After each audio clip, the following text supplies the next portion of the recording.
Nirvana, probably one of the best and most iconic bands in the 90s. They ended in 1994. But what happened to the band? And what happened to the lead singer, Kurt Cobain? This is what I'm going to tell you today in another episode of Crime Scene. Kurt Donald Cobain was born on February 20, 1967 in Aberdeen, Washington. He was the son of the mechanic Donald Leland Cobain and the waitress Elizabeth Vandenbroek. His family already had a musical tradition since his uncle played in a local band called the Beachcombers, and his great-uncle was a tenor and even participated in the movie King of Jazz.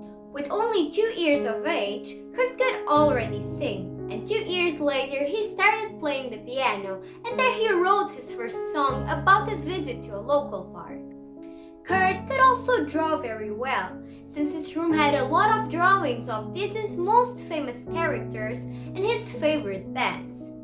Everything seemed to be happy, and Kurt was happy, and his life was perfect until the age of 8, when his parents got divorced. And yes, this had a huge impact on him, and he turned himself into a more reserved kid and more rebel, and he spent the days drawing and listening to music.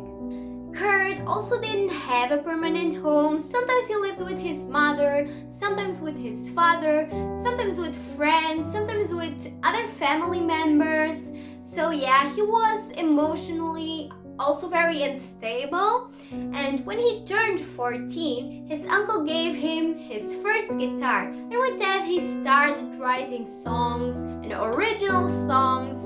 And this was actually one of the few things that made him happy. Kurt also left school 2 weeks before ending it since he hadn't enough credits to graduate.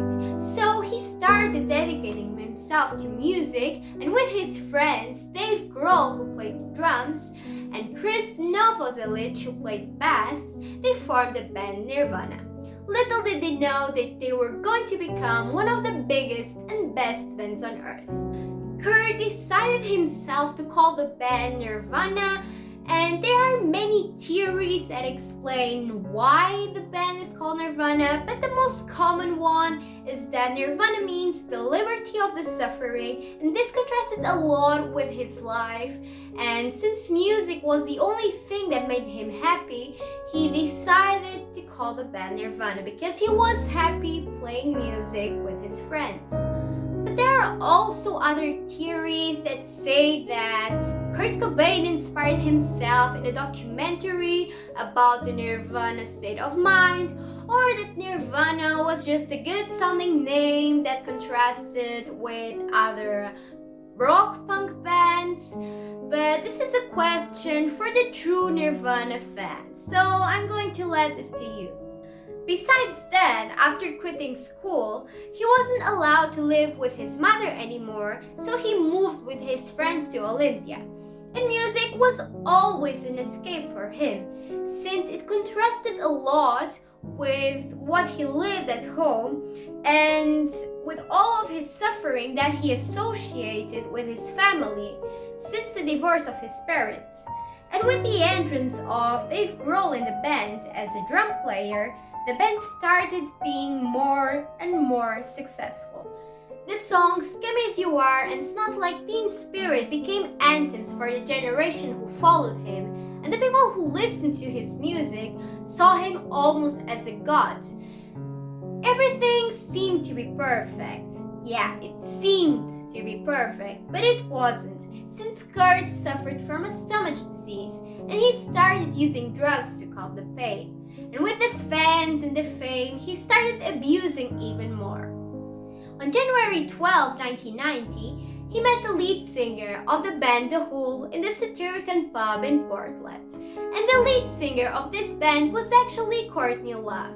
She was a very strong and independent woman, and for playing in a band, Kurt and Courtney identified a lot with each other. On February 24, 1992, when he discovered that Courtney was pregnant, he decided to marry her. And yes, can you believe it? They married in pajamas in Hawaii. And Courtney always tried to help Kurt with his drug issue, but it was very serious and difficult, and he simply couldn't avoid it. This and some other news that spread about him that were questioning his moral values were letting Courtney upset and even very, very sad. And Kurt couldn't see his family suffer, especially his wife and newborn daughter, so he came to the conclusion that both of them, Courtney and his daughter, could only be happy if he wasn't there. So he decided to attempt suicide by taking a very big doses of heroin, but which wasn't able to kill him. So yes, he survived, and this was only an attempt. After many sold-out albums, being the most popular one, Nevermind, with more than 30 million copies sold, he made his last appearance in the Center Arena in Seattle, city where he lived in with Courtney the last days of his life. During that time and before his last appearance, they even went on tour, but Kurt was sent to the hospital because he had an overdoses, and yeah, this was actually 1 month before his death. After going back to his mansion he had in Seattle, he left a goodbye letter to his family, and on the 5th of April 1994, he committed suicide by shooting himself on the head. Many memories were created in honor of Kurt Donald Cobain, and the words "Come as you are" were added to the welcoming street sign at the entrance of Aberdeen in Washington. And even with his death, Kurt's songs and the Nirvana songs are still alive until today, and they continue also to inspire millions of people. This was another crime scene video for today, and you already know, leave a like, subscribe to my channel, follow me on social media, and I'm Catherine, and we see each other one next time, so see you the next time. Bye!